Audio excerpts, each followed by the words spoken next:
ताज्या घडामोडींसाठी स्वानंद न्यूजला सबस्क्राइब करा आणि बेल आयकॉनवर क्लिक करा। अंबरनाथच्या चिखलोली धरणालगत शासकीय जागेत रिसॉर्टचं अनधिकृत बांधकाम करण्यात आल्याचा दावा मनसेचे जिल्हा उपाध्यक्ष शैलेश शिर्के यांनी केलाय। ही रिसॉर्टची जागा शासनाच्या नावावर झाली असून त्यामुळे रिसॉर्टवर कारवाई करण्याची मागणी त्यांनी अंबरनाथ पालिकेकडे केली आहे। अंबरनाथच्या चिखलोली परिसरात लघु पाटबंधारे विभागाचं चिखलोली धरण असून धरणातून अंबरनाथ शहराला पाणीपुरवठा केला जातो।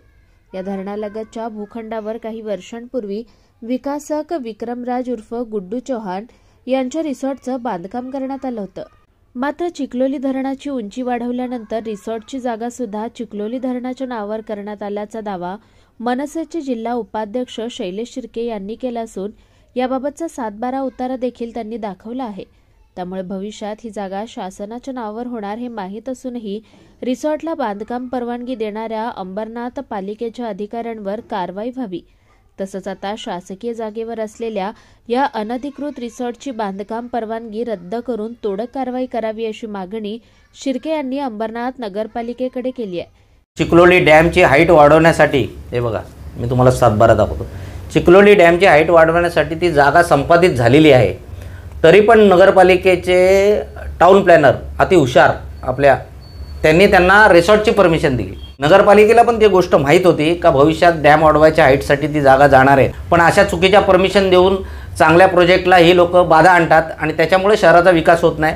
ह्याच्यामुळे आम्ही त्यांच्या निलंबनाची मागणी करणार आहोत। याबाबत अंबरनाथ नगरपालिकेचे मुख्याधिकारी अभिषेक पराडकर यांना विचारलं असता नगररचना विभागाकडून या रिसॉर्टची माहिती घेतली जाईल आणि काही चुकीचं आढळल्यास त्यावर नियमानुसार कारवाई केली जाईल अशी प्रतिक्रिया त्यांनी दिली आहे। चिखलोली डॅम च्या परिसरामध्ये जो रिसॉर्टचा प्लॅन पास केला गेलेला आहे त्याच्याबद्दल मी आमच्या नगररचना विभागाला टाउन प्लॅनिंग विभागाला लगेच ताबडतोब सूचित केलं की त्यांनी त्याचा अभ्यास करावा। ती जमीन जिथे ते रिसॉर्ट आहे त्याची मालकी नेमकी कोणाची आहे, ती परवानगी कधी दिली गेली, कुठल्या कंडिशनखाली दिली गेली आणि जर काही चुकीचं झालं असेल तर आमच्यातर्फे नियमोचित कारवाई 100% केली जाईल। त्याच्यासाठी फक्त टाउन प्लॅनिंग विभागाकडनं जे सगळे टेक्निकल अभिप्राय आहेत ते मी आता घेतो आहे, त्याच्यानंतर मी त्याच्यावरती योग्य ती नियमोचित ॲक्शन घेईन।